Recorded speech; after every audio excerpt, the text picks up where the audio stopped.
p.m. This is the July meeting of the zoning hearing board for Harrisburg. Okay.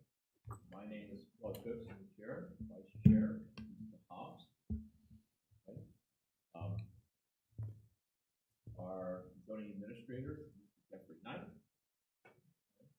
Our solicitor for the zoning hearing board is Mr. O'Connor. And I know this is your also because you do it every time, because I don't get your last name all right. So, she's the big solicitor representing the city. Okay. Note there's a court reporter present. This is being televised. 20. Court reporter is here because the zoning hearing board is a more formal than the planning commission. The court reporting is to make a transcript of the events, occurred at this meeting, or appeals or comments to the court. Zoning hearing board is like a court of law. All testimony made will be sworn testimony and follow the rules of comments to the court.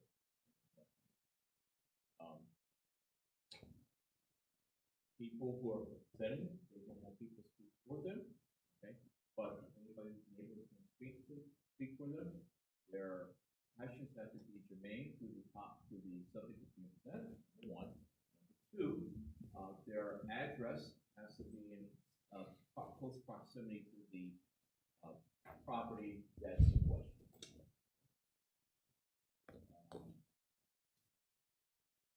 Ninth, a little bit different. We have we're missing a zoning hearing member. So rules that will govern this is that if the vote ends in a tie, the motion will be defeated. So we deliberate and we give our decision. If it is a tie vote, the motion is defeated. People representing, you have an option. You can always reschedule your case to the next zoning hearing meeting, which is in August. You feel comfortable with that. Any questions so far? Okay. So ready? I'm going to call the first case. Solicitor. Okay. I'm going to read it out. Right. It's application 2585. Yes. Since this is recorded, everything is, people have to be able to hear us, even on television. Okay. Right. So it's 2585, 425 South 17th Street. I'll read the exhibits in, and then if the applicant, after is sworn in, you just want to state in the record that you're fine going forward with the two board members here tonight. So we make sure that just at each case that then the person that says it, that they're fine with that. But the exhibits, B1 is proof of publication in the Patriot News, July 7, July 14, 2024. B2 is a letter sent from the planning director to the applicant notifying of the hearing. B3 is a hearing notice posting on the property of tonight's hearing. B4 are the notification letters sent to the required neighbors. B5 is the application with several documents attached to it, which included the sketch plan, the photos, those types of things. B6, there was a petition for support in the packet. B7 is the agreement of sale, establishing the applicant's standing to pursue the zoning relief. B8 is a deed to the property. B9 is the Planning Bureau case report, and B10 is the City of Harrisburg Planning Commission resolution. So those are the exhibits. Okay. So, Mr. Knight, Director of Planning, you raise your right hand. Swear the testimony you're going to give is true, whole truth? I do. Thank you. So you can please inform us on the case. Sure. The application before the board for 425 South 17th Street involves the establishment of a personal services use, a barbershop, one chair barbershop specifically. on site. It requires the board approval of special exceptions for the proposed use per section 7-305.7 of the zoning code, and for relief from the off-street parking requirements in section 7-327.6 of the zoning code. The subject property is a corner lot at the corner of Hunter Street and South 17th Street, and therefore has frontage along both streets. There is no parking on site currently. The applicant, I believe, lives next door and is intending to purchase the property and establish the one-chair barbershop on the first floor of the building. In the recent past, the board has reviewed similar proposals, one being for 2310 Green Street, in which they established a one-chair barbershop in the rear detached garage of the property, and one at, I believe, 1918 Zarker Street, which is a similar proposal, row home with a first floor one-chair barbershop. In both of those cases, both required special exceptions. With respect to the off-street parking requirements, it should be noted that obviously as either the applicant living on the property or in the property or next door where he currently lives, they won't be driving to the business. They'll clearly be able to walk, so that kind of removes one of the required off-street parking spaces. Otherwise, the proposed use, I believe, will require 4 total spaces, so that is what he's requesting relief from 4 off-street parking spaces. The Planning Bureau notes again that there is frontage along Hunter Street on which customers can park. However, we also note that as a barbershop, and which is a fairly common business and proposal in the city, it's not really a destination business, and so it's likely that much of the applicant's clientele will come from the surrounding neighborhoods and will be able to walk or potentially bike from their homes or businesses to patronize the applicant's business. So with that being said, the Planning Commission recommends that the Zoning Hearing Board approve the request with the following conditions. The applicant will be limited to a single chair and may not expand beyond 1 barber to ensure impacts from the proposed use are minimized and to ensure the property retains an overall residential character and use. And then the applicant must install physical obstructions along the curb, along the frontage with Hunter Street, which will prevent illegal sidewalk parking. And if you visited the site or just looked at it on Google Street View, you'll note there's a lot of sidewalk parking that's pretty rampant there. There is parking on both sides of Hunter Street here, pretty much room for 1 vehicle to go between the parked vehicles, but it's pretty much a dead-end street, so even though it is two-way, there's very limited amount of traffic on it, so it's not like having people park on the street and having it be narrowed to 1 driving lane would really restrict traffic or cause backups or anything like that. So the request for relief from off-street parking should not create adverse impacts on the surrounding neighborhood. And then the Planning Commission recommends the Zoning Hearing Board approve the request for the following reasons. Property exists in a mixed-use corridor with nearby residential, commercial, institutional, and industrial uses, and thus the proposed use should not have an adverse impact on the neighborhood. The proposal will enable the applicant to run a home-based business focusing on serving a local clientele. And the Planning Commission and Zoning Hearing Board have heard and approved similar proposals for home-based barbershops in recent years, specifically 2310 Green Street and 1928 Zarker Street. Thank you. The applicant, you can give us your name and your address.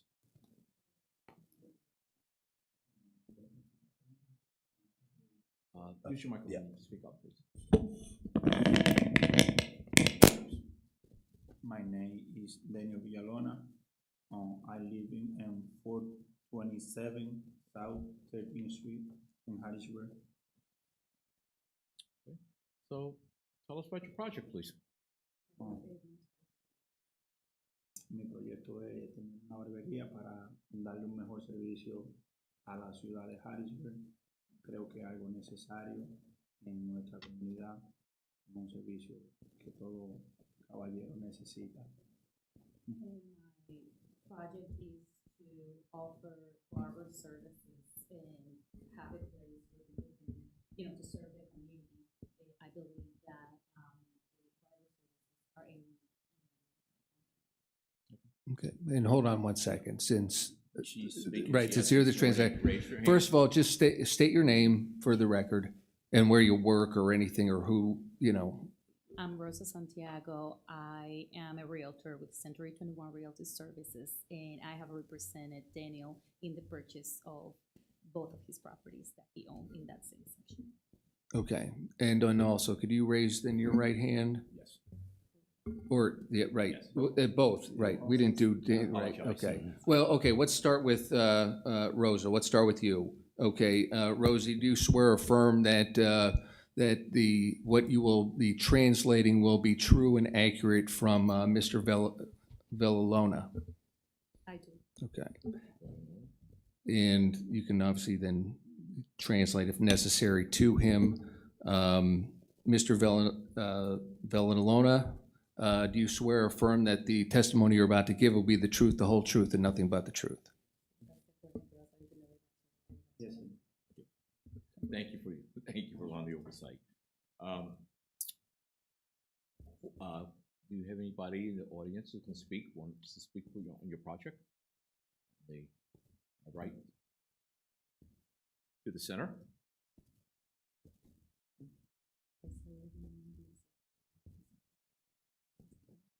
Okay, so Mr. Hobbs, question? Yes, good evening.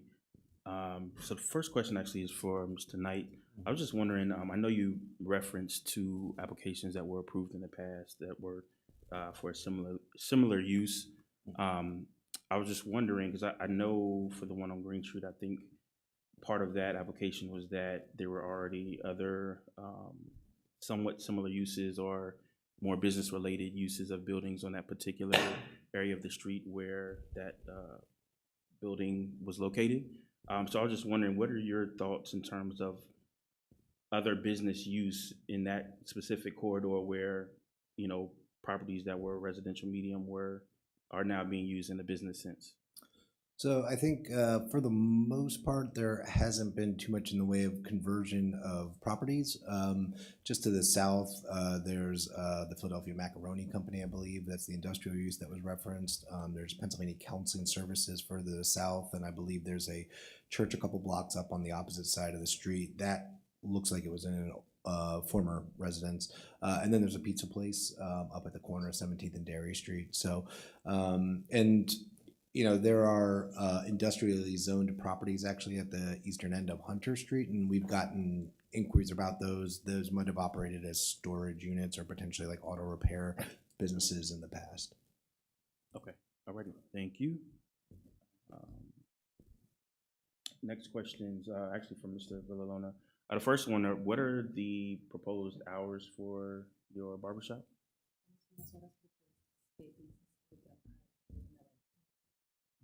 10 a 7, pero la hora que ellos me puedan dejar trabajar. We would like to work from 10 a.m. till 7 p.m. unless you would like him to do otherwise. 10 p.m. So, okay, is that 7 days a week, 5 days a week? Or? 7 días a la semana, 5 días a la semana. ¿Cuántos días a la semana? 7 días a la semana. 7 days a week. El domingo sería de 11 a 4. Sunday should be 11 to 4. Sunday 11 to 4. Okay, thank you. Next question, just wondering, was there any interaction or discussion with any of the neighbors to this property about their thoughts on this particular application?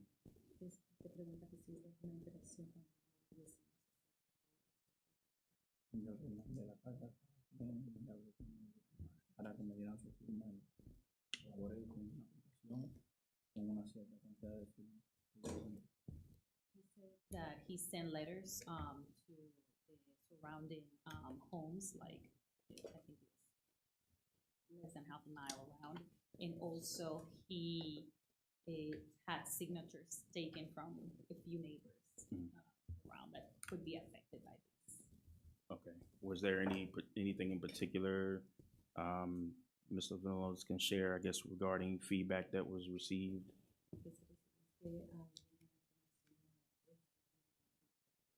He said no.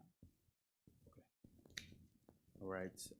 Then my other question is just in regards to, for this particular use, like what would be involved, I guess, or what do you see taking place in order to get the space prepared for the requirements from the state to run it as the barbershop, being that it's currently a single living unit? ¿Cuáles modificaciones que piensas que vas a hacer con los documentos del Estado para poder tener tu galería ahí? Ya que esto es Para, una familiar de una familia. como va a ser una barbería, donde va el zinc de la cocina, ahí va el lavaperos y las estaciones solamente un espejo, una estación que no hay que hacer muchas remodelaciones. He thinks that as this is a barber shop, he only will need to, in the kitchen, the sink, convert it into a hair washer, and just have mirrors in the walls and for the chair. For the chair space, right? But no, like nothing major in terms of renovations or reformatting the space. Algo mayor como una renovación, o algo así Hasta que ahora piensas. mismo, ¿no? Not right now. Okay. All right. That's all I have for now. Thank you. Don't know, but I want to follow up on Mr. Hobbs's question. Are you a licensed barber? Yes. As the old current state license. Second, since you're the realtor's here speaking for you, is the purchase of this property dependent on this application? He already finalized for the purchase last Friday. It is not, I don't think it is in the application. Or probably, no. No, right, it would have been whatever Yeah. was presented to the planning Yeah, I commission, don't yeah. know. Yeah. No, So again, if he closed on the purchase of this property already. the barber shop does not allow, but we deny it, you'll still be going to purchase the two properties? He already purchased. He the already property. purchased it. Okay. Third, one of the issues that came out of the planning bureau is, and we have a problem with this on 17th Street, on-curve parking, street parking. I see there's a recommendation that, what are you gonna do to basically prevent that and block it? Can you repeat, are you talking about Okay. like sidewalk parking? So, yeah, sidewalk parking. I think the Harrisburg Police Department is now in an enforcement stage of basically no parking on the sidewalks, parking on the street, only allowed. Yeah. What how are you going to approach that where people will not be able to park on your sidewalk? Voy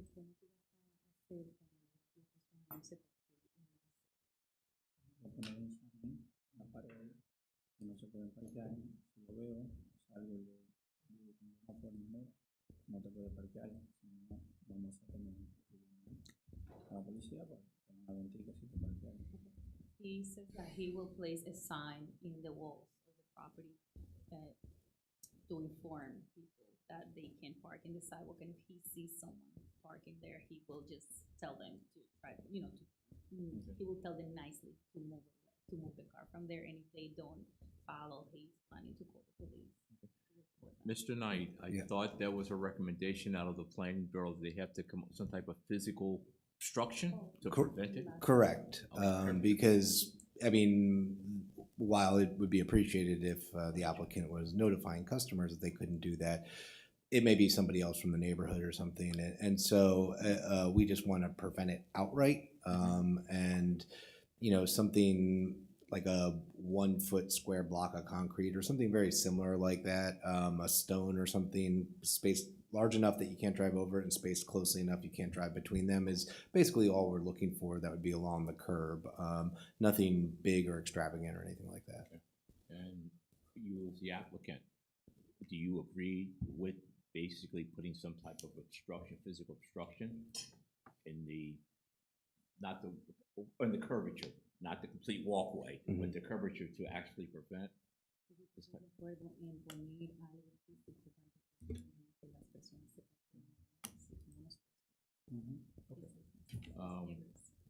see. I think that's all questions I have. Do you have follow-up questions? Yes, sir. I just had one more. I know the application is just for you to be the only barber. Is there any thought that maybe in the future you would be wanting, requesting to increase the number of barbers in that space?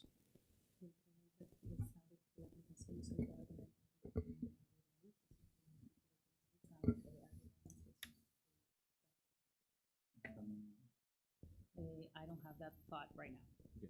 Mr. Knight, if that would happen, he would have to come back to you to get relief for that? Well, you have to come back to the board, yeah. It would be an expansion of a non-conforming use, yeah.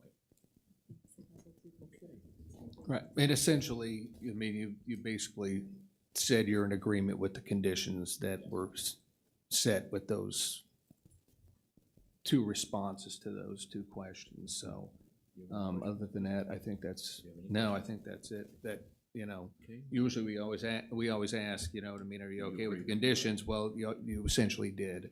And you're also okay with the two board members deciding this, as we don't have three, as this person is no longer with the board.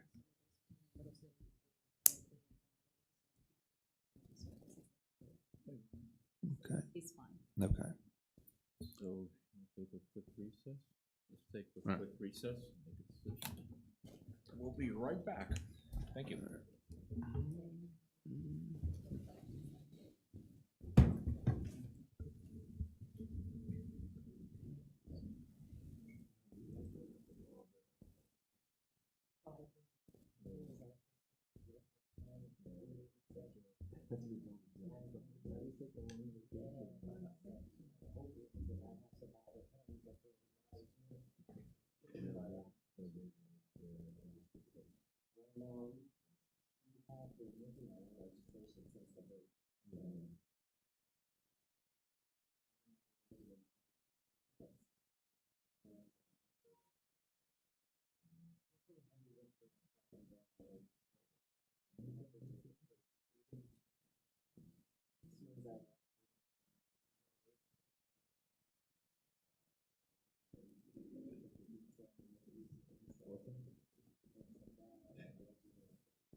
Yeah.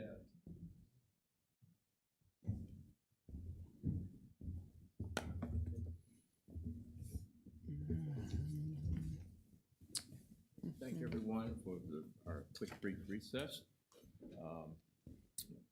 I'd like to make a motion that the application for on 2585 be approved by the zoning hearing board with the conditions set by the planning commission. Second. Okay, it's been moved properly second. Questions? All in favor? Aye. Congratulations and thank you. Thank you.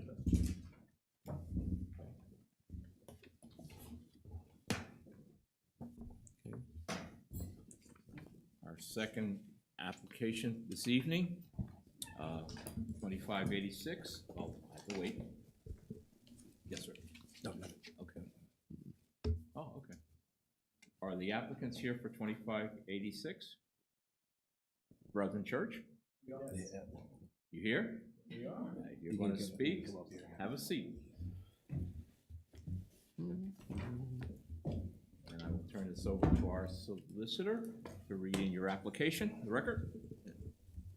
Okay, it's 2586 is the application number. It is 2151 Greenwood Street, and it's for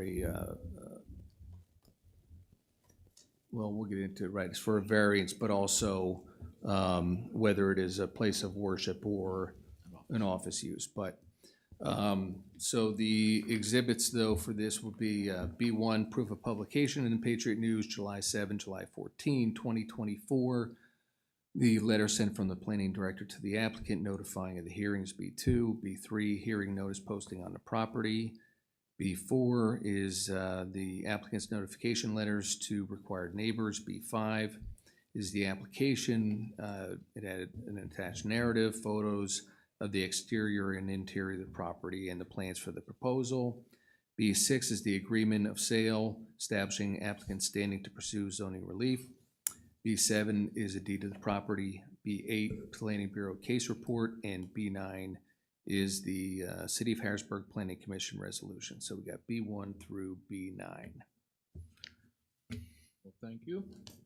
And Mr. Knight, I don't have to swear you back in. I don't have to swear you back in. Can you basically read the brief? Sure. So the application for 2586 is the applicants are proposing to establish what they have outlined in their narrative as administration, office uses, pastoral counseling services, educational classes, Bible studies, church committee meetings, church board meetings, financial meetings, food bank services, and other church and business related purposes. The Planning Bureau determined that the proposed uses would constitute a place of worship. The applicants in their appeal are arguing that the uses constitute an office use and not a place of worship use, and therefore would be permitted by right in the IND district. In the alternative, they have argued that the I guess proximity of these two properties would create the hardship that would justify the variance request. The Planning Bureau determination based on place of worship use is essentially that they're going to be holding things like Bible studies, pastoral counseling, church committee, church board meetings, and that such uses are accessory to and in totality amount to a place of worship use. The applicant's argument that because it's similar, because those uses are similar to an office, they argue that they're, a law office would have a conference room, for example. The Planning Bureau does not find that to be a compelling argument because by the same token, you could say that if an office for a used car dealership, for example, they had a lot on one side of a street and on the other side they said, we're going to put our office over there, and used car dealerships weren't permitted by right over there, but our office is there, so it's an office use, we would say, but your office is accessory to the used car dealership. And in a similar manner, all of these services they're looking to do are accessory to the main function of the church itself, and therefore we determine it's a place of worship use. Alternatively, we would argue that by the applicant's logic, you would not be allowed to do a home occupation use because some of it is administrative and office functions, and therefore would be classified as an office use, and therefore would not be permitted in the RM district as a home occupation is. And so when we look at uses, we don't look at the little bits and pieces of them of, a meeting room, well, that's in, a congregation area, or an office is an office, and the parking lot is, whatever. You have to look at the use in the totality of what they're doing, not like pick it apart, because not only, again, does that create those kind of inconsistencies that I just noted, but it would really complicate just the administration of the zoning code to look at every single activity that might happen as part of a business and say, well, what's permitted and what's not. You have to look at it in its totality. And that's why we made the determination that we did. And then our recommendation of denial was based on the fact that there's nothing inherent to the property itself that does not allow it to be used for any of the uses permitted by right in the IND, the industrial district, and therefore the variance is necessary to allow the use to go forward. There are tons of especially auto-oriented uses like auto repair, auto sales that could be done on the property, and we get requests for those on a daily or weekly basis, really. And so we did not feel that the request was justified.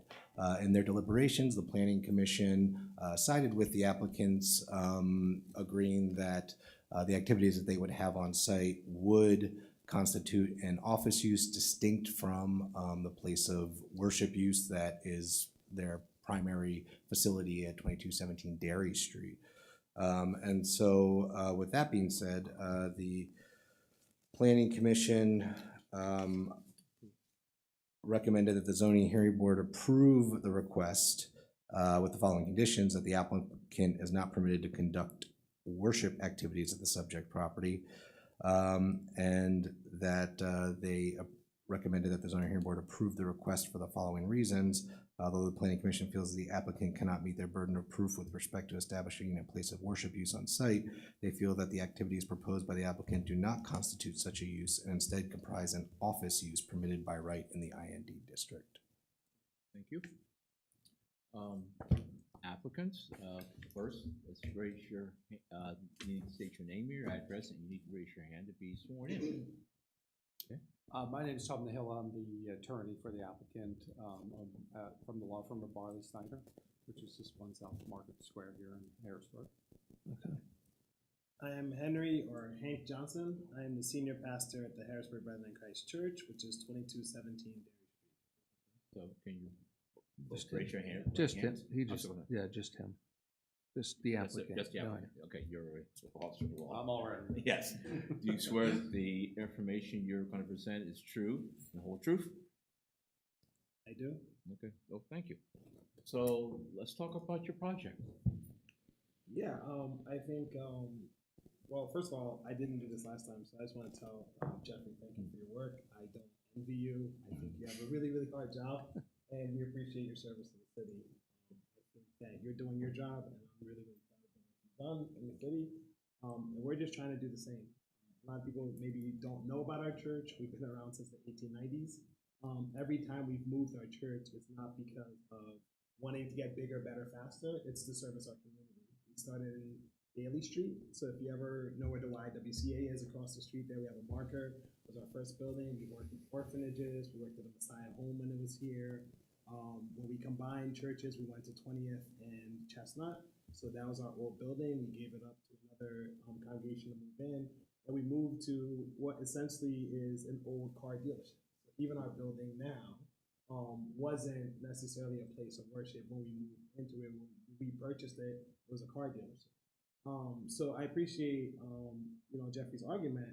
But I think that totality thing was what kind of flipped with the planning board, because we said that, all we're doing now is an expansion of what we're already doing. So our current building is considered a place of worship. We still hold food pantry. We still hold a medical clinic. We have a blood drive that comes in. We have English language learning classes. And one of the things I think switched them was I said, so what you're telling me is that this is an office and it's a church office. If I'm having a conversation with someone and they have something going on in this new building, I wouldn't be allowed to advise them.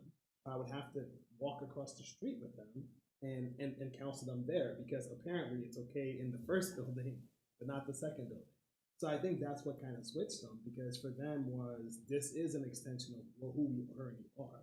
So yes, it might be zoned differently, but essentially what we're doing is moving some of our surface across the street because we've outgrown that. Currently in our building, we have one office building for 9 staff, one office that has a closed door for 9 staff members. If you were to come to our building, it's right across the street. We have Rookies, and then there's a car wash. We're right across the street. If you walk into that entry point, again, it's all open. So that makes it really hard for people to do their work. So we had looked years ago to possibly building these offices in place and doing some of the things that we would get at 2151 Greenwood, and it was cost prohibitive.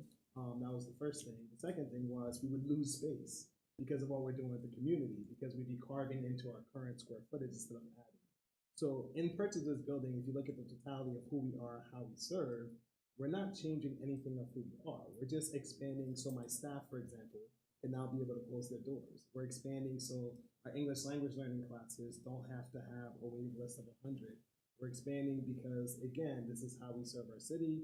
And yeah, the place of worship thing, I get that it's tricky, but it's really, really hard because in one sense, everything we're doing now in the current building, we're just asking to be able to do it across the street. Let me just interject, because in looking through it, right, the planning commission seemed to be okay with a lot of things. I still think the one thing that they did have an issue is if a substantial amount of pastoral counseling was going on over that. I think that was kind of the one thing that they still were, though, saying would be a place of worship, but all the other things not. And I think somebody said, well, I don't think that's going to be going on, that off somebody maybe just coming in. That's the way I read that summary, I thought. But everything else, I don't think they really thought was more office, but pastoral counseling is what I thought that they kind of had the issue with. But they were then it's an office, because it's like everything else is really an office. Right. I mean, they did have concerns about, the Bible studies, because that was, included in this. Frankly, I didn't feel like the Planning Commission really addressed the crux of the issue, which again is that all of these fall under the umbrella of the church. If the church didn't exist, this use would not be proposed for this building. This is not like a distinct company that's looking to go in and take over, and this is our sole location. We are taking a part of what we do over here as this place of worship and putting it over here, but not calling it a place of worship. And I think to me, that was the thing that I don't know how to agree with that and not have it, like I said, just unravel the zoning code to just say like, well, we can take little bits and pieces out of this use and call them something else over here, and then they're reviewed separately, but they're accessory components, they're under. But here's the thing, right? And well, I mean, I think this would be more. I think this would be more of what we would talk. And I get all that. The problem is that it is on their own lot, so it can't be an accessory use on it. You know what I mean? Because there needs to be a principal use on that lot. You know what I mean? That Correct, other lot. and that's my argument. And well, no, but that's what I'm saying. So then it's like, well, then that's the principal use. Then it's just an predominantly office over there. It'd be different, you know, even if it was, you know, right next to or on the same. You know what I mean? Like Yeah, that. no, we that agree. type of thing. And I think that's really the only is that it's on its own lot, so it has to be the principal one, and it can't be an accessory though, even though it supports the church. And I That's think just the way that but And I think that's the distinction, is it's supporting a place of worship that is across the street. Because even, again, by your definition, place of worship is a building, a church, that's used primarily for religious and or spiritual worship. The churches that we currently have is clearly a place of worship. Mhm. We are across the street on a separate piece of property, as the principal use there being more office But I think related purposes. Right, I think the condition that was stated is that you can't use that office for prayer meetings. I hate to be that blunt, but again, because that is a church function that should take place in the sanctuary. I think that's where they're making that distinction, clear distinction that, you know, you could, in that office, yes, counseling, supportive services for the community, that's an office function. Bible study, that is not a supportive function. Planning Right. Commission did seem to have a concern. right, with and that's what I Bible was saying study. though, mostly though, that's what I mean, when it was like, when you're looking at most of the time as you would do, that's where they were, you know, going, that it was just then more of that, and it was, right, the Bible study. And I do though think it was kind of then counseling that may be provided, but all the other things, you know, weren't. And that's the thing, because I agree. I mean, it does. You can't, it wouldn't be there, you know, but for the church. But is it across the street? Is that what it is? It is. Right, across the street in a separate lot, and that might be, well, that's what we'll have to, you know, Yes. obviously discuss. Yes. But And I think it might be different if, like, for example, they spun off a different arm. Like if you're a company and you spin off a different arm and you're a different company, even though you're under that like larger umbrella, that'd be one thing. But this is just, we're taking activities that physically happen here and put them over here, but it's still all part of our church. And I think that to There's a me distinction. is the differentiation, that it's not like, okay, we're gonna create, you know, Brethren in Christ LLC, and that's what's gonna be operating here separately and distinctly. It's all part of their regular church functions. They just need more space, so they're going into a different building. how long have you been at the church, the place of that one that's The current yeah, location? October 2005 is when we've been. okay, and then so you had your office wherever, and then this property opened up, and that's okay. No, we have our office, like I said. It's, But yeah, that's what I mean. And then this opportunity to, it's not like you bought like, Yeah. I'm just saying that instead of how somebody doing, hey, I'll do that, more like really trying to, you know, skirt, you know, Yeah. require, and those kind of things of doing it at the same time, you know. I do don't think know. it I- is an important yeah. distinction to not say we're just moving service. Yeah, I mean, it's not like we just like woke up one day and said, let's go before zoning because we want to move stuff over. We've outgrown it, right? And it is the stuff we're currently doing. We're not adding new, you're right. We're not a new arm, but we can't physically do the same things that we're allowed to do in this building because we've outgrown it. So I think that's the issue.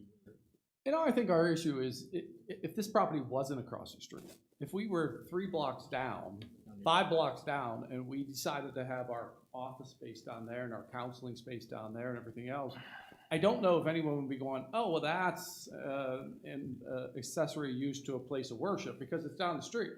And we could do our office, our counseling, our meeting rooms, maybe not Bible studies again. But I You know, think that might be. the question of incorporation is just that in a situation like that, your office would be, it wouldn't be under the church umbrella per se. You would have an entity above that the church is a function and your office is a different function. It's under the umbrella of a corporate umbrella or another type of entity's umbrella. Then the distinction is made right then and there. But that's sort of our That's what he argument, would that the even say. use should not Even if it was dictate. down to block, Yeah, yeah. the use It would should be the not same dictate. thing, and you'd be Yeah. saying the same thing, and that really wouldn't be as much a concern, yeah. I apologize for interjecting, but No, these are. But, right, and then, then the problem, because I do believe in front of the planning commission, when the questions were raised, said, if we are doing activities for a place of worship, we would be in violation, over here. Which, right, that's where problems can then arise too, although I don't think it would be so much as, something comes up, those kind of things, but certain ones clearly not, right? But I think that applicant, you were willing to say, fine, I'll be clear in making sure things that are with the place of worship would be, stay with the church. And I think I wish someone from the planning committee was here, because I think what you picked up was the sentiment until the end. Because I think the struggle for them was, what is inherent? We're not a corporation, we're a church, so what is inherent in what we do? So for example, if you're a legal office, which we brought up, right, and you have a friend that came in, they're not a client, they're a friend, and they ask you a legal question, right, would you then walk across the street to be able to answer the legal question? So we're saying that some of the stuff we do is inherent to who we are. And so when I gave the example of, so what you're saying now, because you're worried about pastoral counseling, we're an urban church. We have people who come from all different things. We have people who may not go to a therapist, for example. We have people who may not know what resources are out there. So these questions are a normal part of my everyday ministry, right? And so what they struggle with, they were kind of going that path you're saying, but they struggle with the idea that, like, if we rule that way, again, what you're essentially saying is when people come to my office with these things, I'm not allowed to do it at 2151, but if I just walk them across the street, I can do it.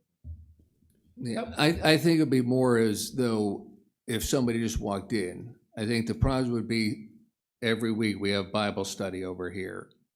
I've scheduled these 5 appointments across the street for pastoral counsel, I think that'd be a problem for you, because I think that is then the place of worship. But something comes up and a couple of people come in, what are you gonna do? We're not gonna say that, I'm not saying we're not, that's just my view of it. People walk in. Right, We're a right. multicultural urban church, so a lot of people rely on availability of their staff. Yeah. And so it's not always we schedule 5 appointments. And again, And pardon me, I would just say, and to me, that argument of, it's kind of unreasonable to ask us to walk back across the street shows you how this blends. thing is tied into their bigger thing. Like, if it were just like, no, everything we do over here is completely separate, but they're saying, well, if somebody comes into here, I'm going to clearly have to counsel them in this building, because it's, and I agree, it would be ridiculous to let's go walk across the street to go talk over there, but that shows you that this is this use. Or Or providing spiritual counseling in this add-on building, you're in violation of what's being stated, and that's a slippery slope. You're saying if it's a law firm, I would say if I'm in this building and that's not my law offices, and you want to talk to me about law, my comment would be, approach me in a proper way, go to my office. That's because that's what the office is there for. Right, and as long as, because it wouldn't be occasional, you know what I mean, if it was this more a regular thing, because occasionally, like, somebody comes to my house and they can ask me for legal, but that really wouldn't be a problem, but if then I started, more people started coming over, then you start getting a problem. And I think Yeah. the distinction too is the counseling. Keep in mind, he's not always doing spiritual pastoral counseling. Someone may come to him and say, hey, I've lost my job. I just need some help on or I'm depressed because this, that, or the other thing.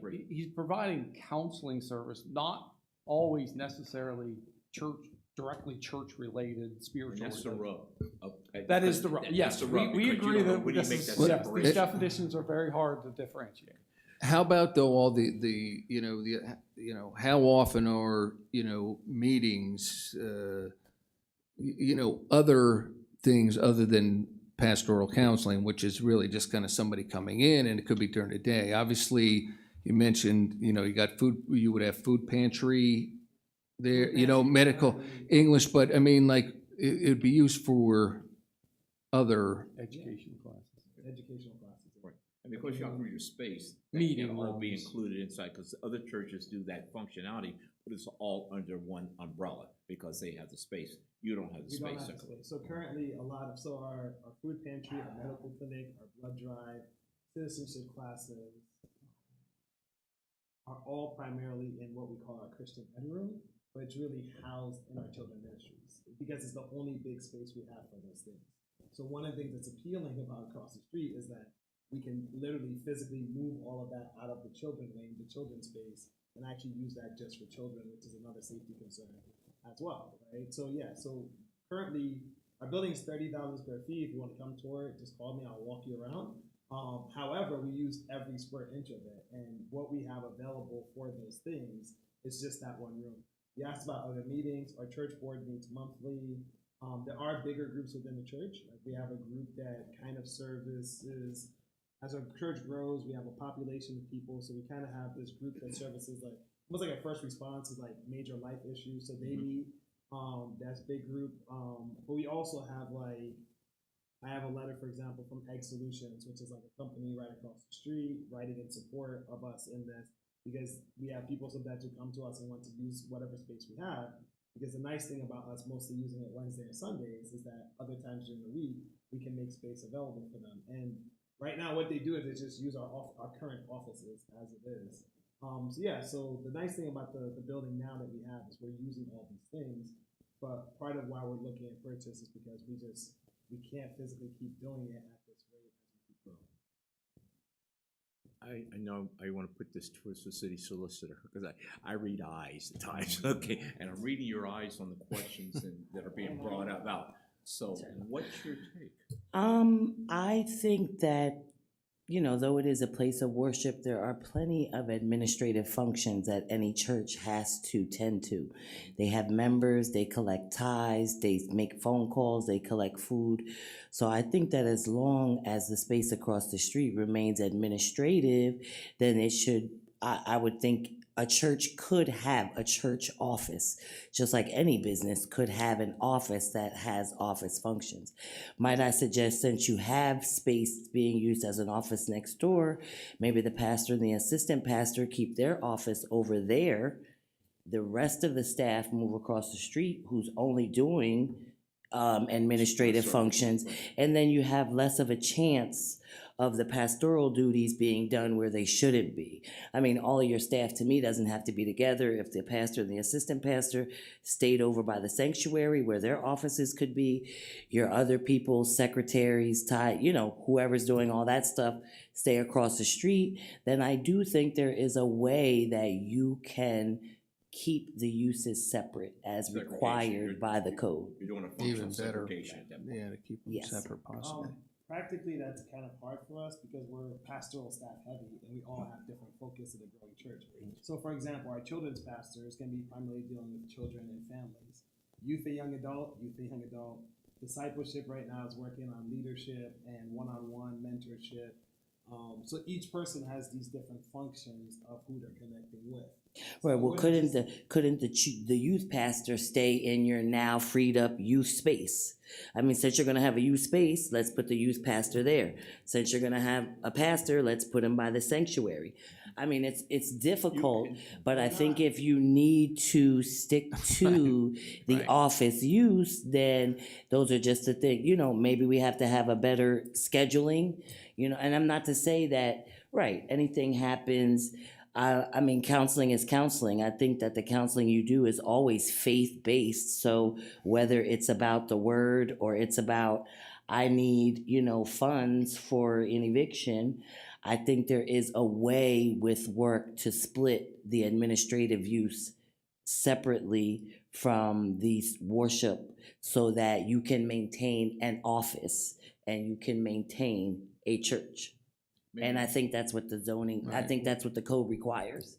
And I think, sorry, just one more point. I think we actually have, there was actually a case within the last 18 months or so that is somewhat analogous to this with 208 Hummel Street, when the Brethren Housing Association was looking to move out of the basement of the First Church of the Brethren on Hummel Street across the street into a different zoning district. And the board said no in that case for an office. That was an RM district, a little bit different from that perspective. But in that case, the Brethren Housing Association is a completely separate entity from the Church of Brethren.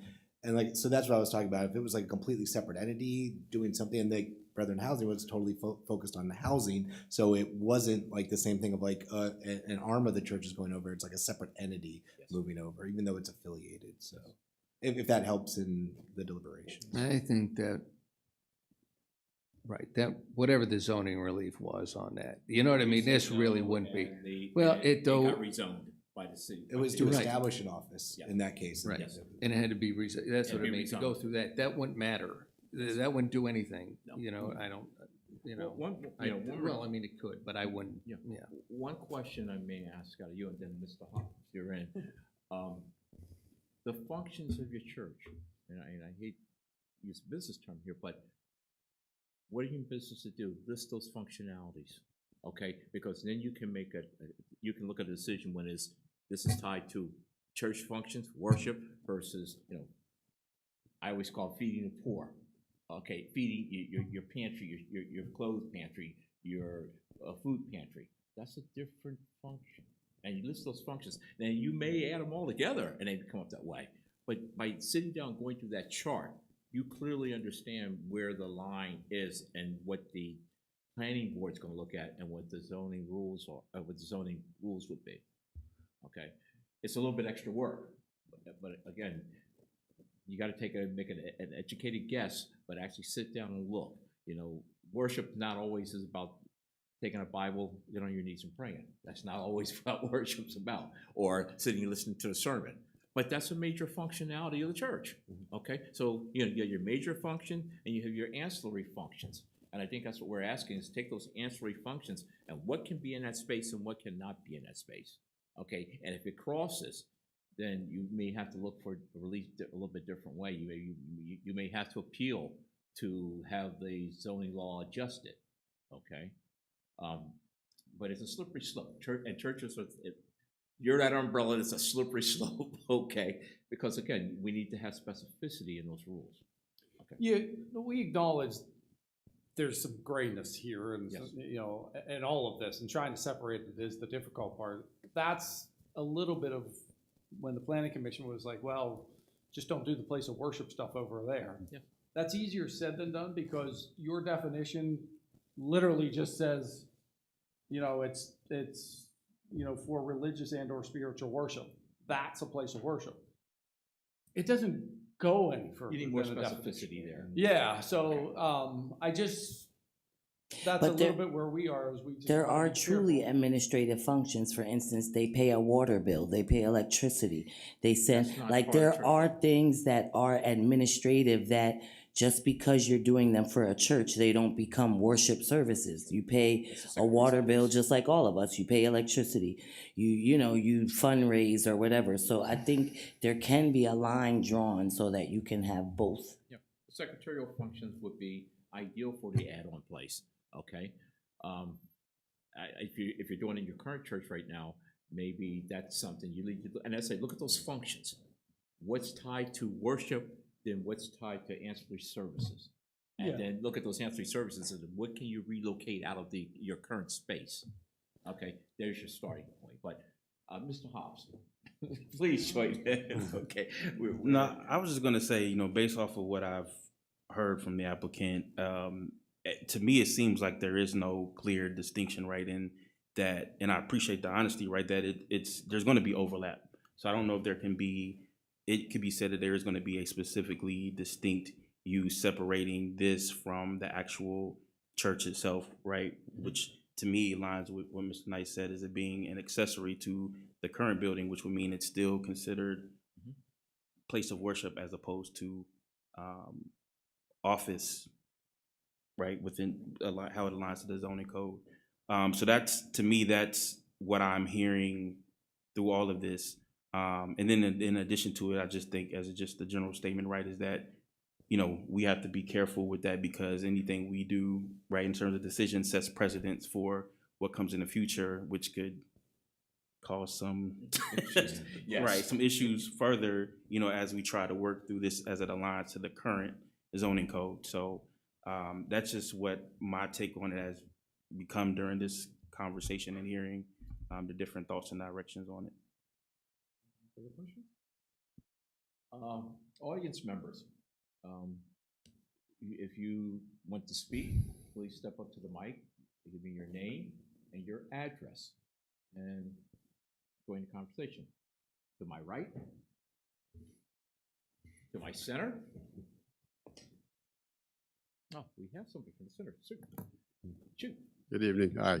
I'm a member at Harrisburg Brethren Christ, Emerson Lesher from 1340 Rossmoyne, Mechanicsburg. I just wanted to, I guess, ask a question. I think it was, one example was a car dealership or maybe another business. If they had an office across the street, it would be seen as ancillary. My question is that there are a lot of businesses that have a center of operations somewhere, but their administrative offices are miles away. And I guess how would the city look at that?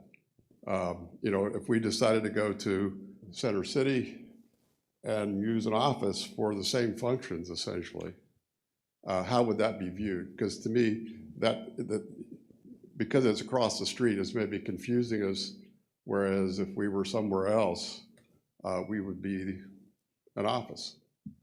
Basically, it's based off of where that area is and what it's zoned to be. Correct. It would be That's it would be it. context specific because just being across the street would not put you necessarily in a zoning district that does not permit what you were looking to do. So it's very context specific for something when you decoupling functions of a single entity or something across multiple. Right. I think if it's the activities don't change, you know, with what, you know, if somebody said this is going to be a place of worship across the street, it's not just because it's across the street. If it was then still a, you know, a block all the way down, it would still be possibly the same thing, you know, if that's what it is. It's Emerson. Lesher, Lesher. Okay, and you're a member of the church. I'm a member of the church, yes. Okay. And just one final comment.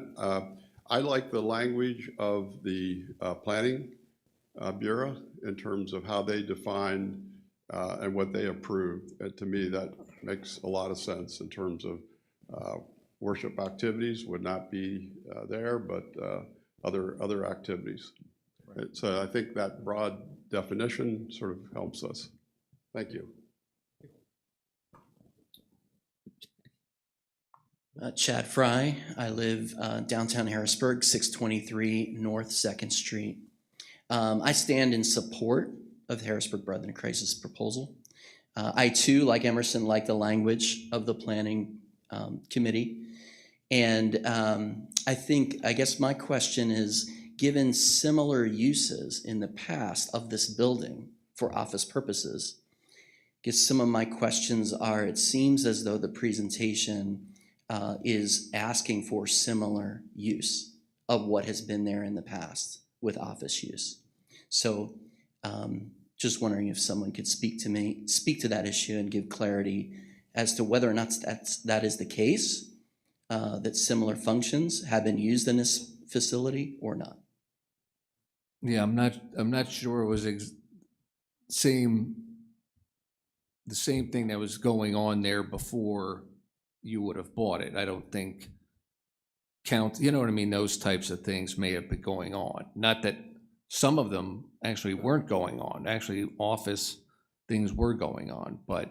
Well, I think there was at least like a contractor's company before then, and yeah, they may have an office, they may have a conference room, but like I would consider them like a contracting company, not a office use, just because there is a office component in there. They are a different classification per the zoning code.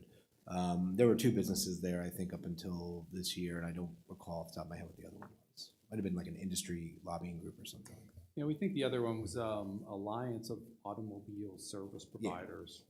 If you look up, we don't know firsthand, but if you look up on their website, they provided educational classroom settings for their members, some programs with regard to that, meeting rooms, similar to So it's an what we were It proposing. basically was an Yeah. office space. It was The office space, functionalities but- that you tied to an office space is what was taking place there.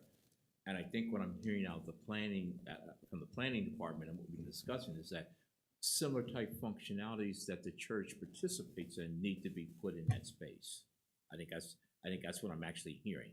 Okay, you're separating you're separating the prayer side from the administrative function side of the church.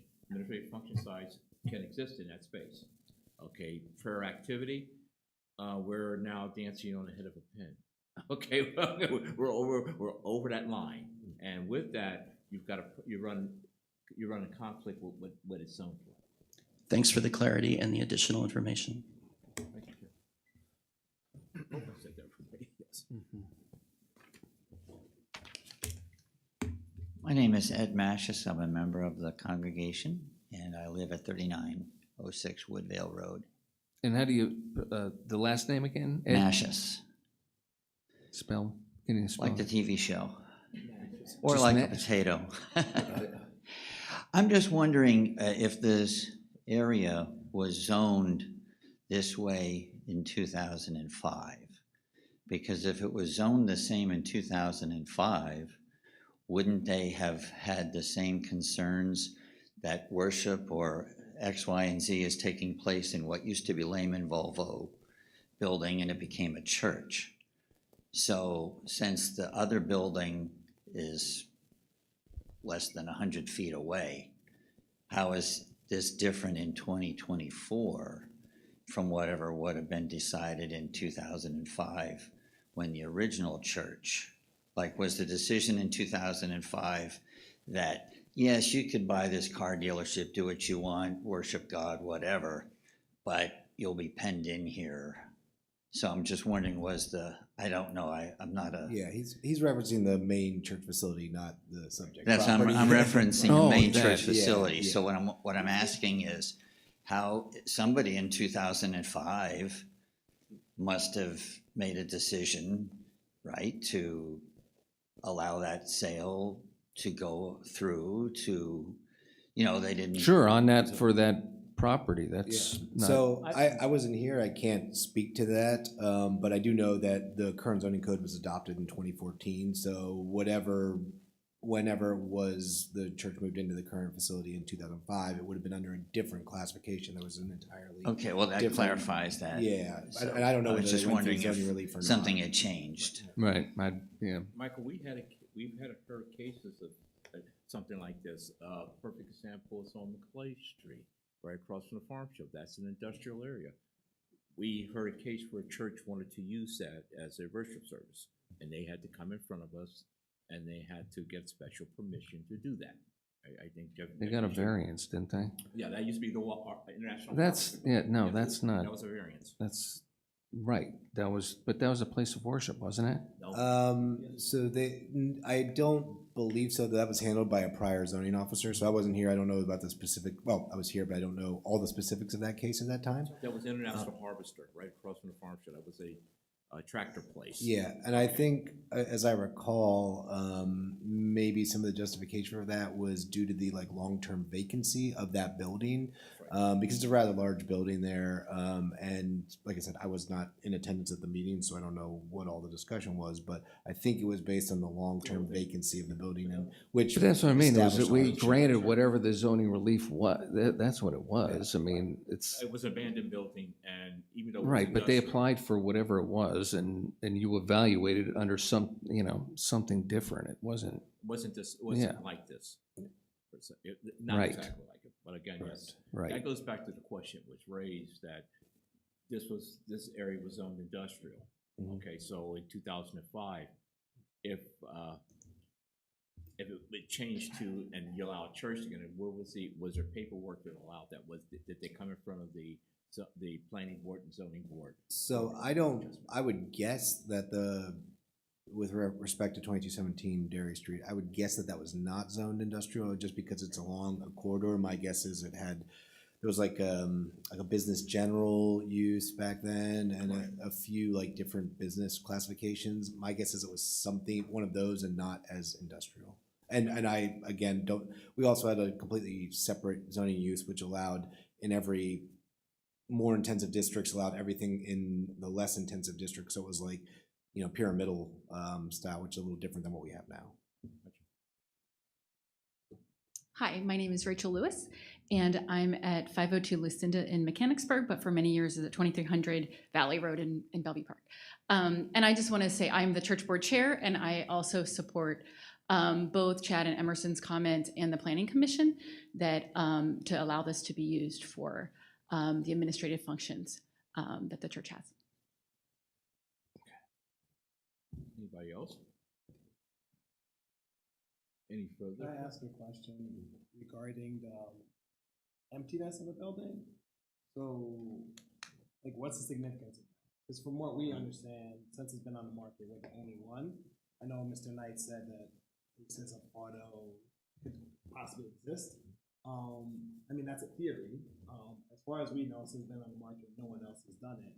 So what is the significance of that? I think he's talking about, things like decades. Yeah. You know what I mean? Yeah, Like so that's my question. decades would So- run down, which then it may factor in.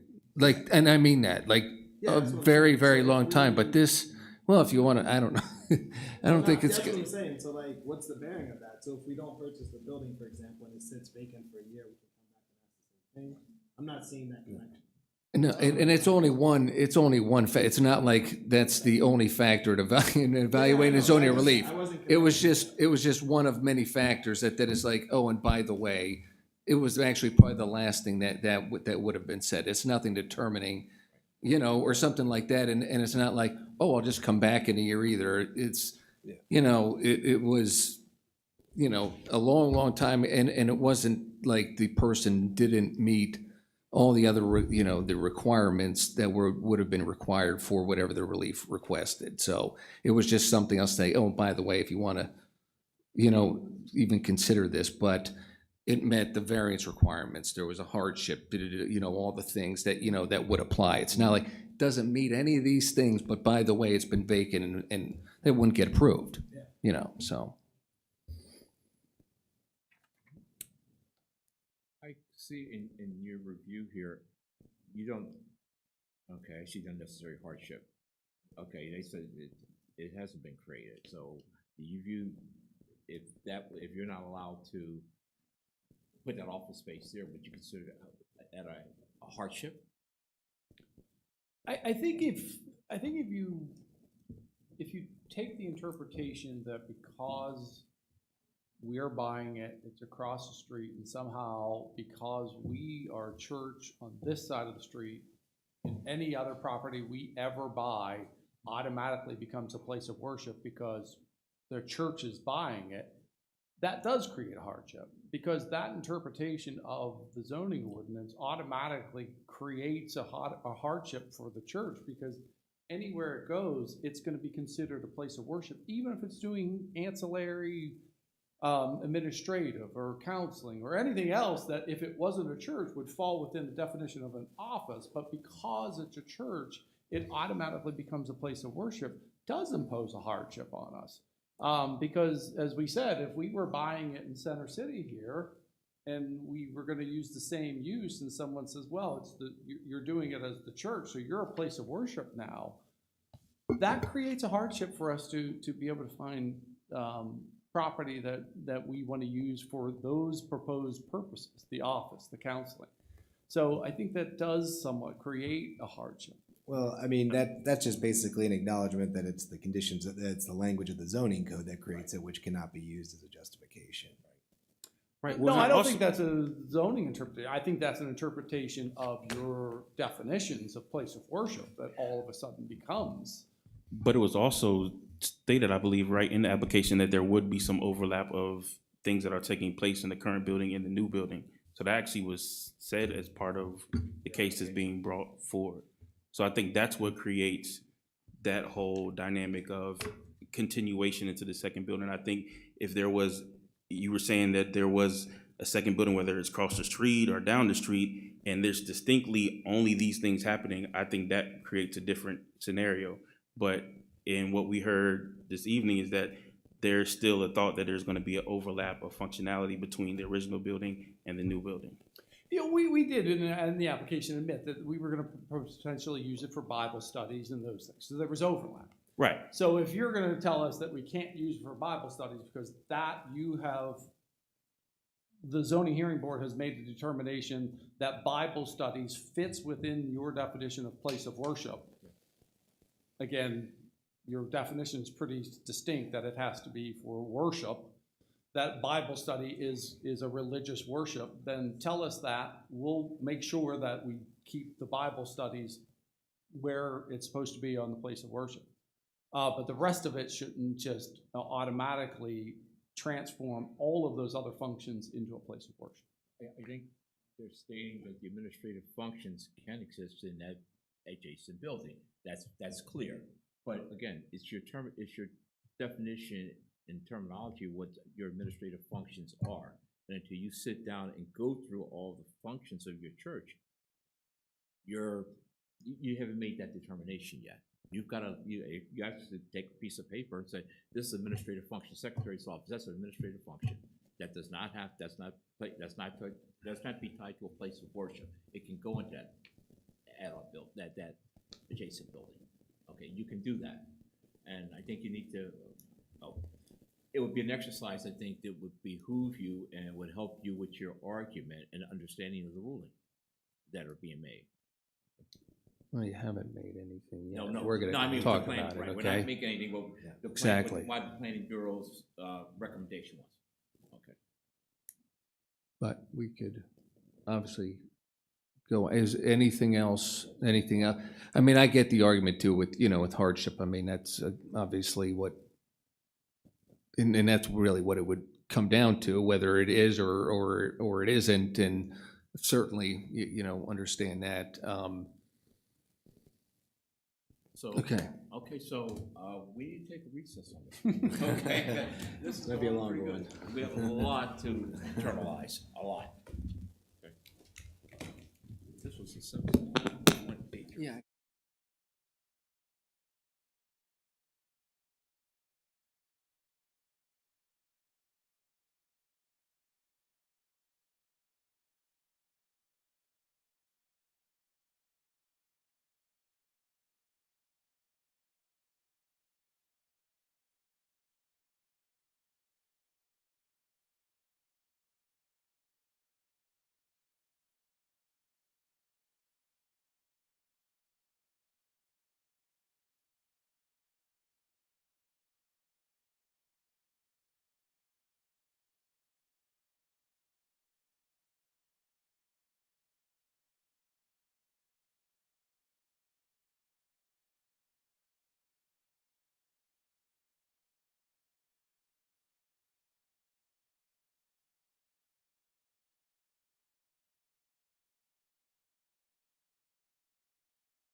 So,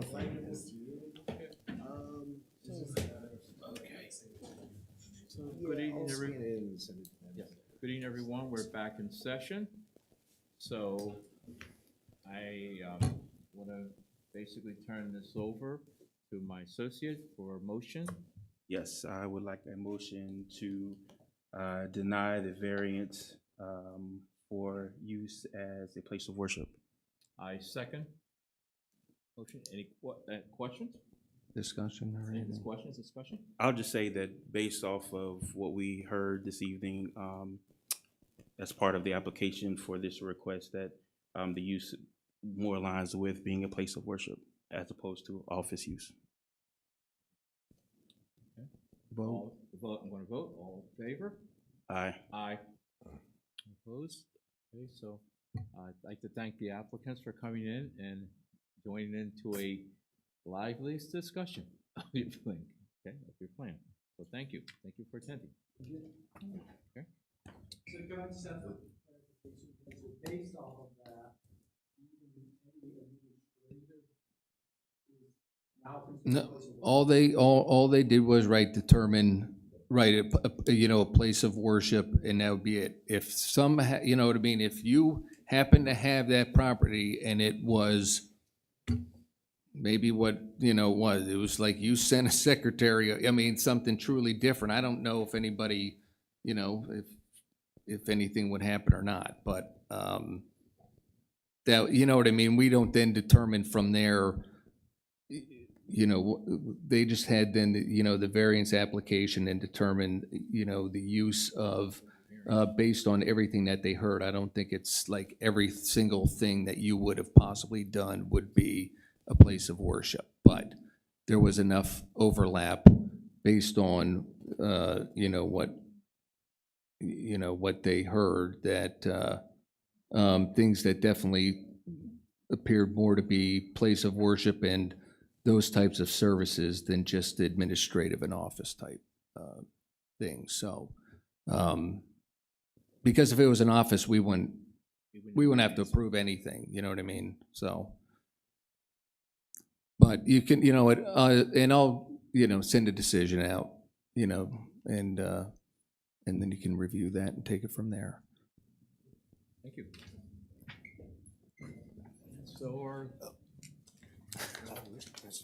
So our last case tonight,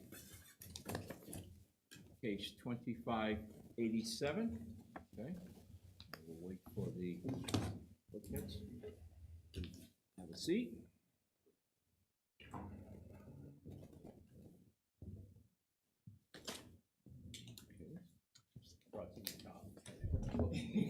Well, thank you, sir. Thank you. Better too many than too good.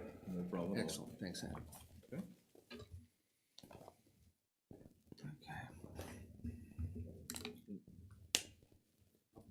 Yes, Jeff, you Jeff. Sorry. Last but not least. Yeah, no worries. So, Hold on. yes. Wait a minute. This is 25 feet, so, okay. Yes. So, let me know when you guys everybody's ready. So, I'm gonna turn this over to our solicitor to read your case in the record. Thank you. Okay, so this is 2587 3100 North 3rd Street.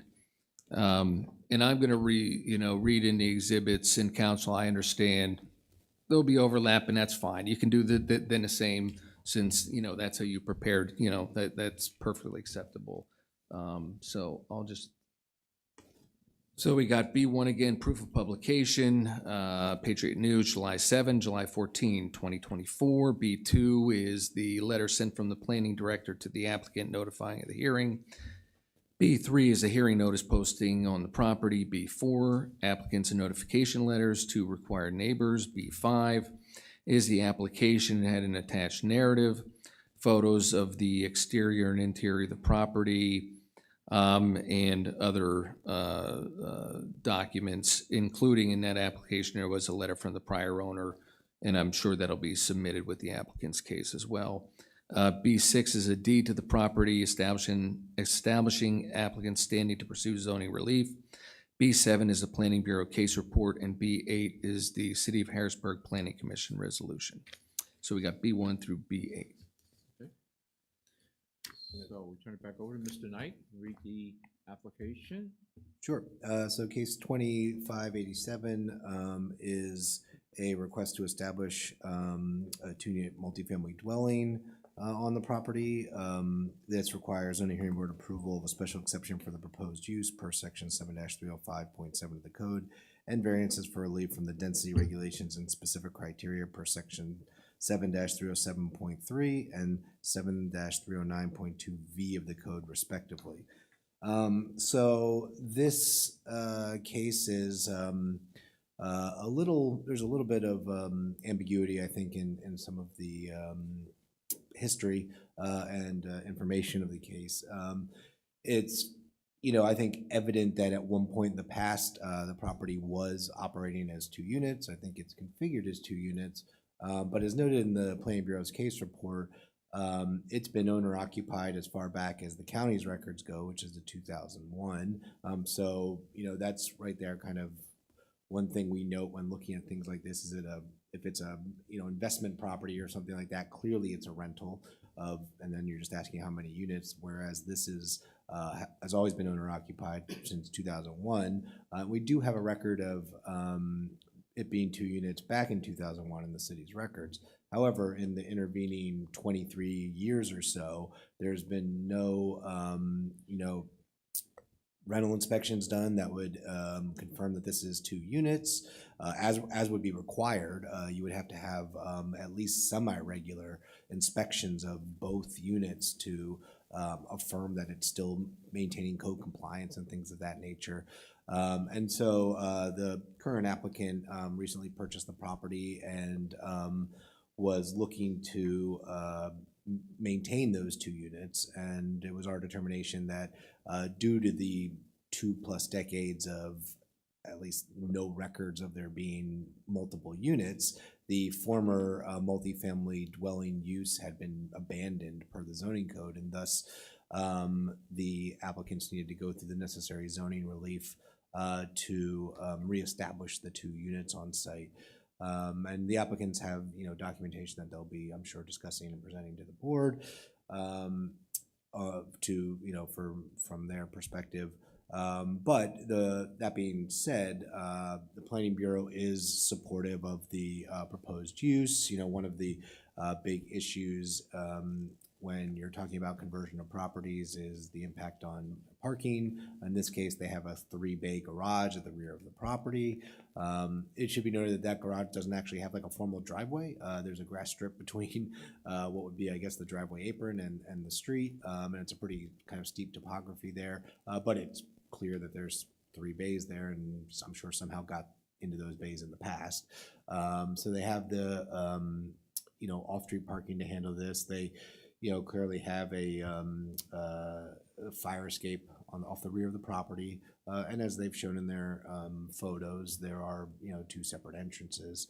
And if the previous property owner, it's not just the previous owner, Mr. Clark, there was another one before that for 18 years or so, I think. Had they, maintained the even semi-regular rental inspections, we would have just determined that this was, continuing non-conforming use. So with all that being said, the Planning Commission recommends that the zoning hearing board approve the request with the following conditions. If granted zoning approval to move forward with the project as proposed, the applicant shall allow the Codes Bureau to perform a comprehensive inspection to identify any outstanding code violations and will receive approval for all necessary city permits prior to receiving a certificate of occupancy. Because they are not requesting relief from the off-street parking requirements and have referenced the detached garage and affirming the provision of the required off-street parking, the applicant must construct a driveway to provide access to the 3 garage bays in the rear of the property, as no such access currently exists. This work should also ensure that there's an ADA compliant sidewalk is maintained along Edward Street there. And then the applicant will coordinate with the Department of Public Works to ensure the account billing is updated to reflect the proposed change in use. The Planning Commission recommended that the zoning hearing board approve the request for the following reasons. The zoning relief requests for the proposed unit, the use are warranted by the history of the property, which is operated in the past as 2 units. And the project will address the primary concern of the public regarding such conversions, specifically the impact on parking available to existing residents through the provision of the required parking in the detached garage at the rear of the property, and due to the availability of ample on-street parking along the frontage of the property with Edward Street. Thank you. And Mr., before we go, when you were mentioning, as far as, any documentation being filed and inspections like that would be as, being continued to be, rented, right? I mean, if it was then rented then to another tenant and all that kind of stuff. I mean, I don't think it's done when there's like a new tenant taking over. It's just supposed to be done on I think at one point it was like every 5 years. Now it's like more frequent. But there would be a regular schedule of like going in and saying like, oh, the city adopted the 2013 building code requirements, and we just want to make sure you're updated to that. They would go through like every 5 years and inspect each of the individual units to make sure that they were up to code. Okay, and that kind of is going to get at my question that, would they do that even if it isn't, rent, you know what I mean? Yeah. It's some cousin and they'll live there. He's going to live there, full time and all that kind of stuff. The fact though that it's 2 units though, is that what kind of then triggers that type of inspection or? So yes, I mean, if a property owner wanted to stay in conformance and compliance with the various city regulations, they would have gotten that whatever the frequency was, but it would have been more frequent than, never. So yeah, I mean, theoretically, for a property owner, if they wanted to and continue leasing it out, whether it's to a stranger or to a family member, they would, contact the city, or the city might even have contacted them and said, hey, you're due for an inspection now, as long as you're continuing to use this. So the lack of any such inspection implies that, the owner was not interested in maintaining a current, compliant 2-unit property. Right, or didn't respond, right, it was, but something, right, I mean, it wasn't regardless, or it wasn't inspected or whatever done. And if it had been maybe 5 years, you're kind of saying like, okay, maybe they just forgot or something like that. But when you have that length of time of 23 years, that to me is where that issue of abandonment of that use comes in. Okay, and that's it. And then we can turn over to applicant. I didn't know if it was based on just rental or something like that. So, but.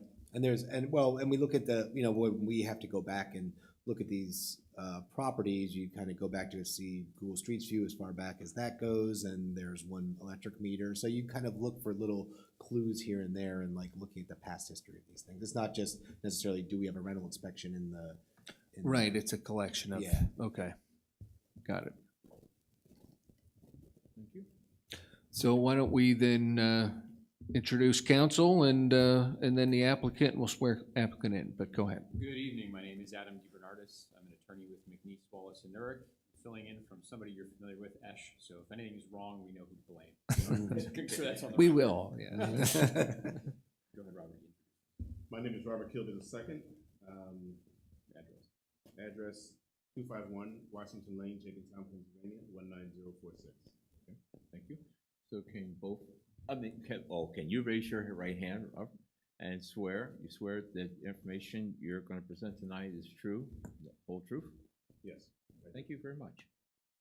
Okay, so tell us about your project. Perfect.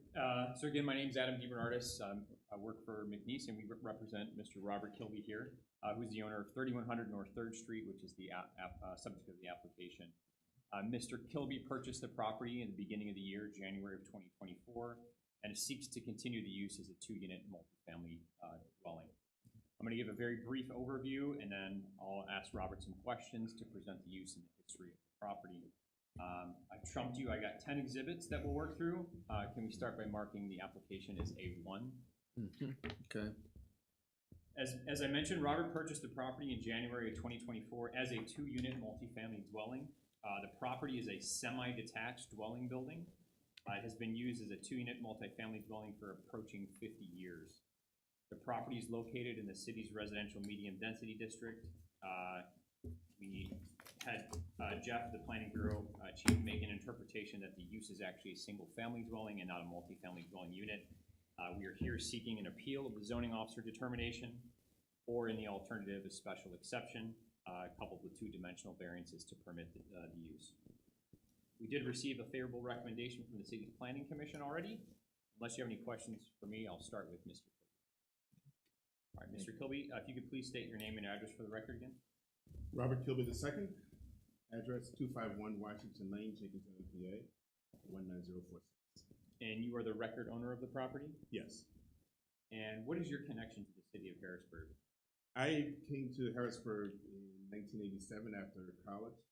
That was my first job after college. I worked at Amp Incorporated until I got bought out by Tyco. I also joined the Macedonian Missionary Baptist Church at that time, where I became a deacon and chairman of the deacon board, eventually became a licensed ordained minister. I got married in Harrisburg at Macedonian Missionary Baptist Church. We've been married 36 years now, my wife and I, Gail. Our son was born in Harrisburg. I also pastored a church in Harrisburg on 19th Street, United Missionary Baptist Church. Also, I was servant leader coordinator at Harambe, which is now Kingdom Infancy, when Pastor Brenda Alton was the pastor.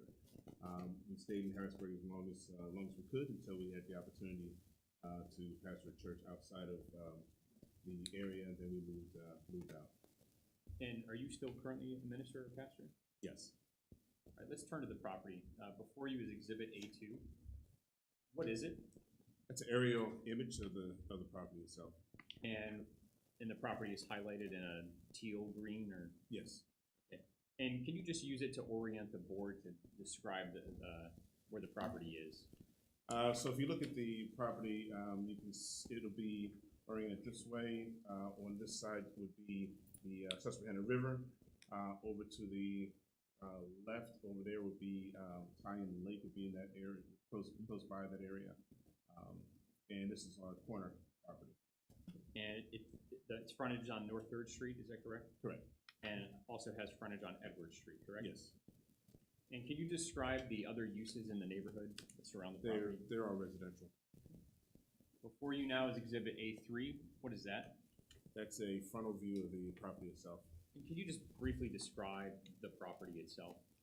It's what's called a semi-detached. It has two main floors and an attic access area. It also has on the side there, the Edward side, it has 3-bay garage. Not shown there, but that's on that side of it as well. And it has 2 dwelling units inside, correct? Correct. And when did you purchase the property? January of 2024. January 16th. Who did you purchase the property from? It was from Caldwell, but it was the owner was Melvin Clark. So the owner of the property previous owner was Melvin Clark. Melvin Clark, correct. And why did you purchase the property? Purchased it to serve as a rental income. So you purchased the property solely to rent it out to tenants? Yes. As 2 dwelling units? 2 dwelling units, yes. Before you now is a couple pages. 5 pages. Exhibit A4. Only first page is the only one that's relevant. Towards the bottom, or actually, what is this? This is the agreement, the deed itself that would be registered. Okay.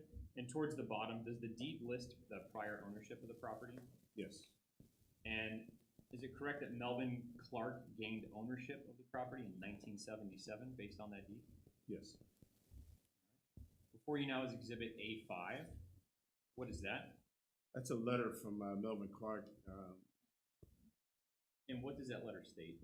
The letter says, the letter concerns the property 3100 North 3rd Street, Harrisburg, Pennsylvania. When this property was sold in 1977, the property was a 2-unit building.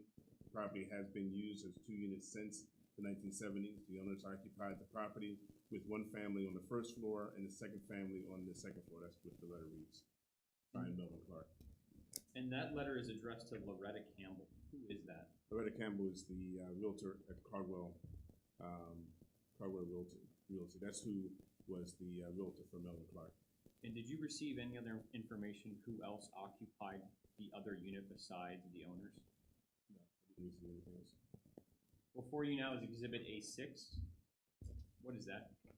This is what we found was that and what Melvin mentioned was that the property always had two gas bills because they always looked at it as two units, and that's what this is, two gas bills. So each unit has its own separate gas meter.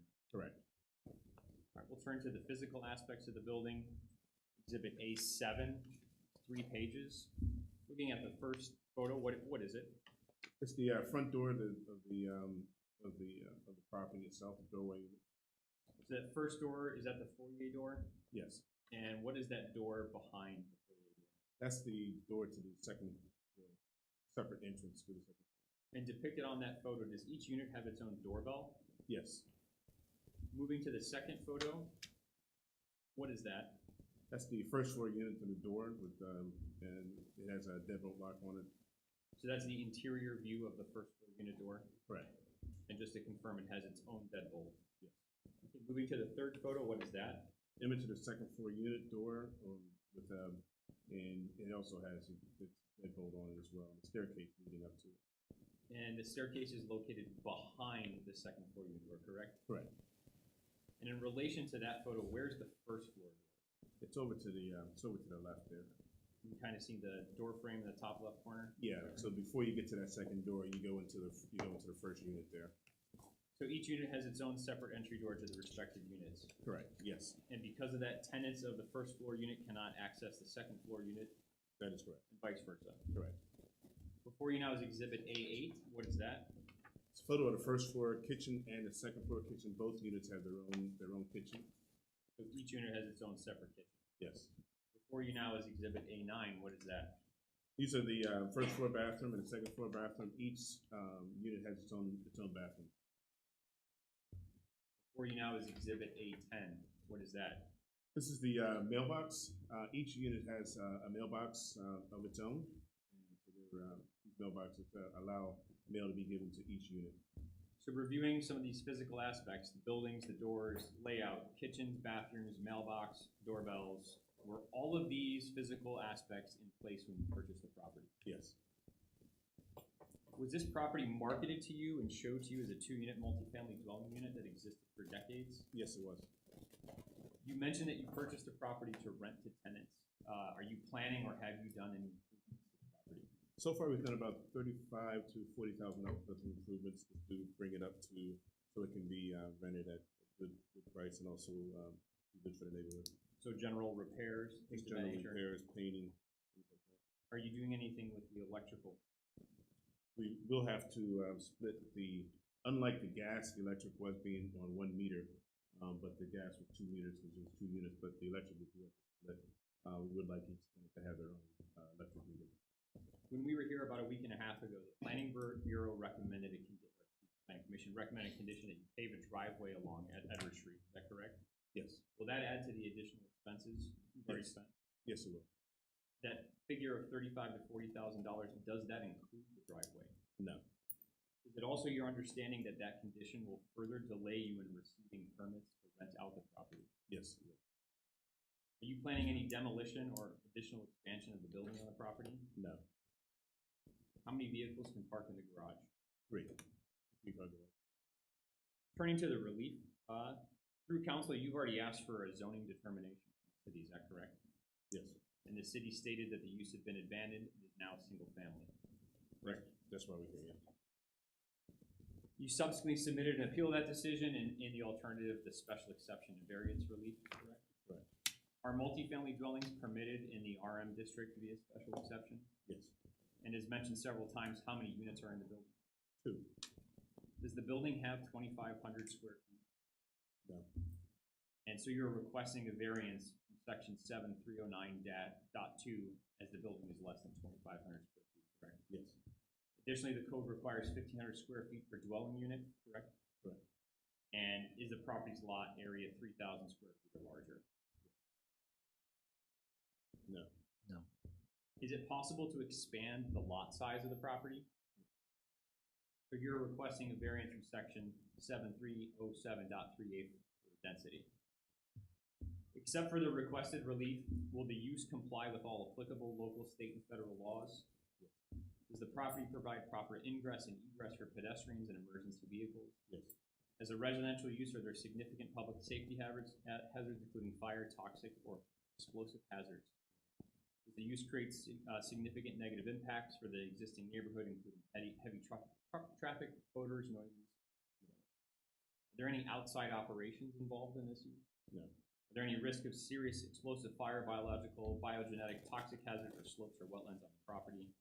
And to confirm, there is no demolition proposed on the property? No, no demolition. Have you reviewed the narrative included in the application marked as Exhibit A1? To the extent applicable, do you adopt the comments made therein as your own? Do you have any other testimony to provide? No. Go ahead and admit Exhibits A1 through A10. And just as a brief summary, this is a long-standing 2-unit multifamily dwelling unit for almost 50 years, which Mr. Kilby purchased in January of 2024. The physical aspects of the property clearly indicate it's a 2-unit property. And the letter from the prior owner indicates that he never abandoned the multifamily use and never intended to and sold the property as such. And in Pennsylvania, to abandon a use requires both intent and actual abandonment. There does appear to be some confusion on the owner's history, but as the deed indicates, Melvin Clark gained half ownership of that property in 1977, and when the other owners died, he gained complete ownership. Finally, if the board does not want to grant the appeal and grants the alternative relief, just a comment about the recommended driveway condition. The lack of formal access, we would argue, is likely a non-conforming condition, and imposing this condition places another significant burden on the applicant and further pushes back his timeline to rent the property out to tenants. We're essentially asking to maintain the status quo as that has continued to exist as it does today. And furthermore, as indicated by the Planning Bureau, there is sufficient on-street parking available along the property, including 150 feet along Edward Street. For the reasons discussed, we respectfully request that you grant the appeal, or in the alternative, the special exception with variances. With that, we're happy to take any questions the board may have. Thank you. I think my questions have been answered, so I'll let you start. Okay, okay, so, a question, I went back to one of your images, the mailbox, there's 3 mailboxes there, but there's only 2 units. That's a 3-story building, that 3rd floor, what is it used for? It's a, actually, Yeah. So the second floor, the person who has the second floor is also able to access the third. Okay, so it's up, you treat So that all when as they one rent that, unit they then? rent at both floors. it's a smaller finished attic. Yeah. Okay, I just found it interesting, 3 mailboxes, but it's only supposed to be a 2-unit place. Okay, it's just, Yeah, we think it might have been a standard 1970s multi-unit mailbox that they purchased, and that's what they put in. okay. And you're going to split the electric to be each unit will have its own individual feed? Will that require any other rewiring of that building? That's my knowledge. They'll just split it and have the 2 meters. Okay, just metered, but, My knowledge. okay. But you'll hire a qualified electrician. Yeah. So one thing we did do is I hired the Midtown Property Management to take care of all those type of things for 2 reasons. One to make sure that the tenants had someone local that they can get answers from, get things addressed and taken care of. The other thing is I want to make sure the property stays in good standing and in good shape for the other homeowners in the area. It's very important to be able to do that. So Midtown Property Management handles all of that, and they're full service. They're able to do that. Yeah, I was gonna say, if you're running it to the Landlord Act, will basically require 50 miles to have a manager there. I'm just trying to think my last question. I look at the square footage, you're asking for relief from that. Okay, the rule says, I'm just reading the 3,000 square foot, but the lot size is only 2,850 right now, correct? So there's 2 different reliefs that are involved. One is for special exception requires, if the appeal is not granted, it's considered a conversion. one of the two criteria is the requirement that the building be at least 2,500 square feet. The other one is not specific to special exception. It just has a density requirement of 1,500 square feet per unit. Here we have 2 units and we're under 3,000 square feet for the entire lot. So that would, again, each of the unit wouldn't satisfy that either, the 1,500 square foot rule either, correct, okay.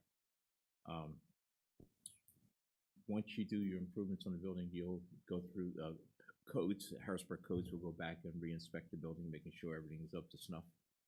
Okay. Yes.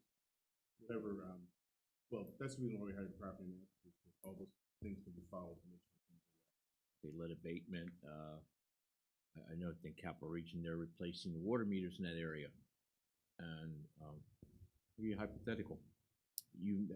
They're replacing the water meters, they're making them all electronic. When they go through that effort, if they discover lead connectors, okay, they'll require the owner to basically remediate that. If they don't, well, not even remediate it, once they discover it, water will be shut off with the building until it is remediated. That could cause that building to be brought into a zoning violation where it'll be marked uninhabitable for human habitation because we'll have no flowing water in it. Well, that wouldn't be a zoning violation, that'd be a codes violation. Codes violation, I yeah. apologize. Yes, codes And it's a violation. possibility. I mean, Yes.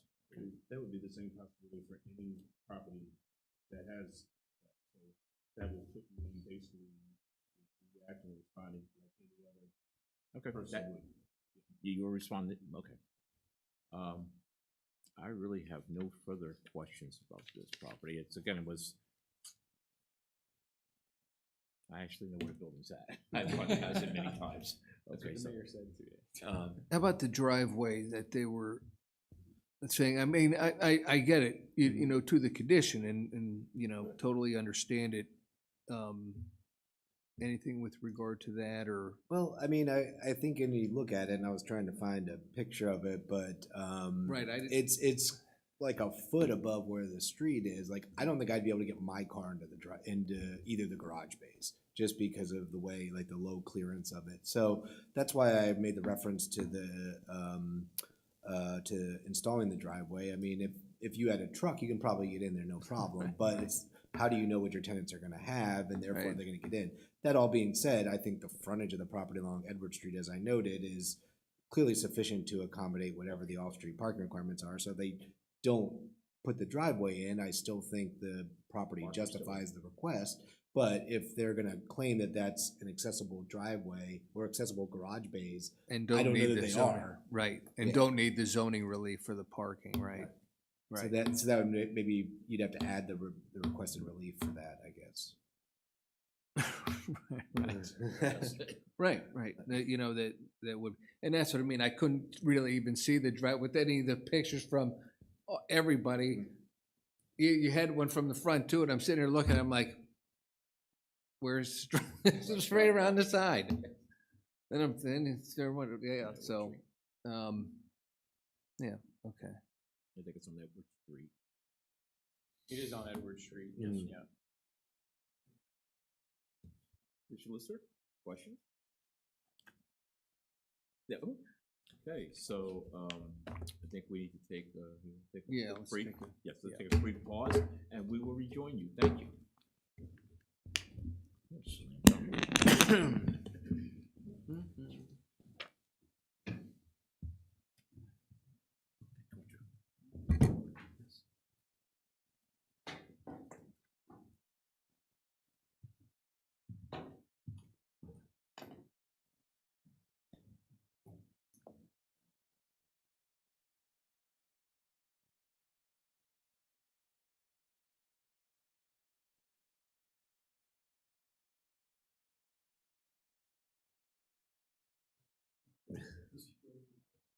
Yeah.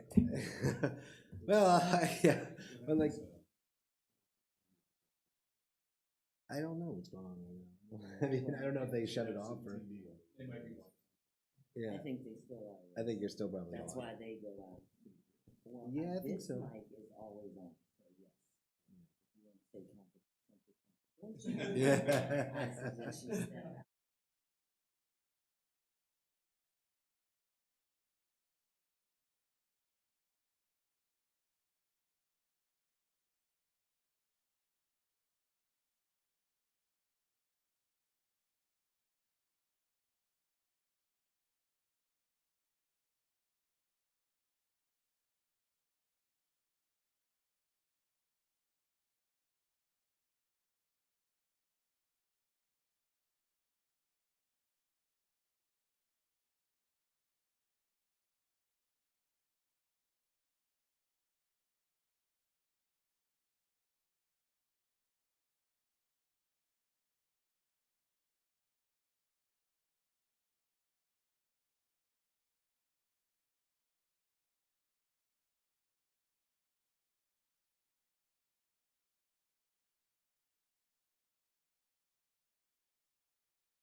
Busy, that's, yeah, the alternative.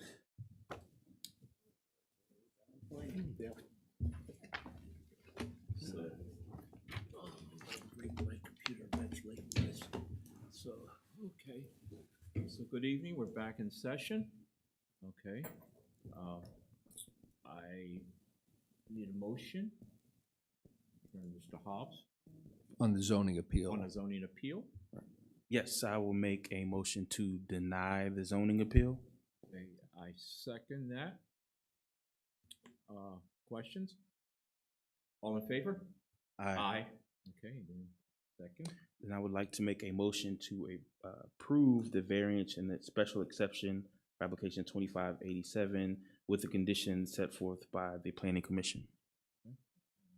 I second. Approval? Questions? All in favor? Aye. So, thank you, gentlemen, thank you for showing up, thank you for Right. coming in. And you'll get, right, the written decision, and so you can adjourn. And so we're gonna make a motion to adjourn the zoning meeting for July.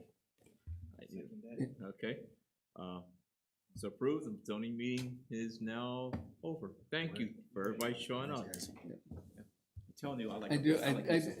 By the way, Adam, I think it was the nature of it. You know what I mean? I think it,